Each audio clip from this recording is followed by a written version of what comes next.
বিশ্বভারতীর চিরাচরিত প্রথা ও রীতি মেনে বুধবার শান্তিনিকেতনের উপাসনা গৃহে পালিত হলো 22শে শ্রাবণ কবিগুরু রবীন্দ্রনাথ ঠাকুরের প্রয়াণ দিবস। সকালে আশ্রম চত্বরে বৈতালিকের মধ্য দিয়ে এই দিনটিকে পালনের সূচনা হয়। পরে উপাসনা গৃহে ব্রহ্ম সঙ্গীত, বৈদিক মন্ত্র উচ্চারণ, কবিগুরু লেখনী থেকে পাঠ ও বিশ্বভারতী বিশ্ববিদ্যালয়ের সঙ্গীত ভবনের পড়ুয়াদের কণ্ঠে রবীন্দ্র সঙ্গীত গাওয়া হয়।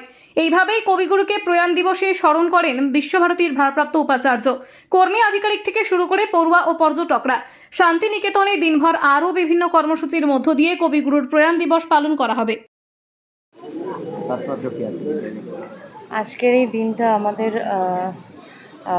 বিশ্বকবি রবীন্দ্রনাথ ঠাকুরের প্রয়াণ দিবস, তো ওনাকে আমরা শ্রদ্ধা করে স্মরণ করছি।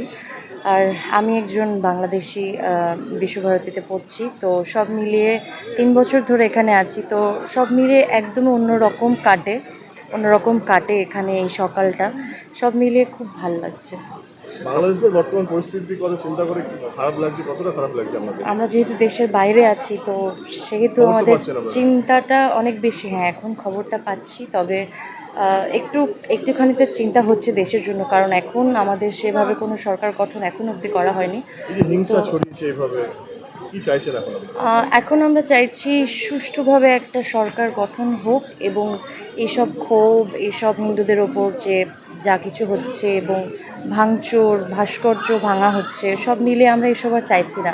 লুটপাট হচ্ছে, যেটা হয় আর কি কোনো দেশের শাসক না থাকলে যেটা হয়, সো আমাদের এটা ফেস করতে হচ্ছে। আর আমি যেহেতু একজন সনাতন পরিবারের মেয়ে, সো আমাকে আমার ফ্যামিলি নিয়ে চিন্তা করতে হচ্ছে যে তারা ঠিক আছে কিনা, এটা নিয়ে একটু চিন্তিত। আমার নাম শ্রাবণী মহন্ত।